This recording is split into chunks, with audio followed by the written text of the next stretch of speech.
Mobile'ga million dollarlab sarf qilgan va eng katta donatlarni qilgan top 3 ta dunyo donatorlari. 3-o'rinda Badr. U Popularness Battle uchun o'tgan yili, ya'ni 2023-yilning oxirida 900 ming dollardan ko'p sarf qilgan va bu faqatgina bir kunlik raund uchun edi. Umuman olib aytganda, общий donat qancha qilganini bilmayman, lekin hozirgacha, ya'ni global reytingda hozir ham 3-o'rinda turadigan akkaunt uchun faqatgina Popularnessni pulga sotib olgan. Undan tashqari unga ham juda ko'p donatlar qiladi. Ikkinchi o'rin esa bu o'zbekistonlik Knyaz. U ham o'tgan yili birinchi o'rin Popularnessni egallash uchun 1 million dollardan ko'proq Popularness sotib olgan bir kechada va dunyo bo'yicha 2023-yilning Popularness donatori deb tan olingan edi. Undan tashqari PUBG Mobile'ga juda ko'p donatlar qilgan streamerlarga sovg'alar, samolyotlar, Popularnesslarni hisoblaganda 1 yil davomida Knyaz qilgan donatlari bilan dunyo bo'yicha 2-o'ringa chiqib oldi va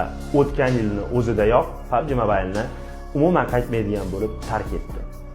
Va nihoyat birinchi o'rin PUBG'chilarga juda ham yaxshi tanish bo'lgan Abduzai. To'g'ri, u ham PUBG Mobile'ni 1 yil oldin tark etgan. Lekin u PUBG Mobile ochilganidan beri nima skin bo'lsa hammasini ochgan. Popularness bo'yicha ham reytingga kirgan. Undan tashqari Ultimate, Mythicki, orujalar bormi? Hammasini ochib full qilib yurgan. Shuni olasizlarmi? 2018-yildan beri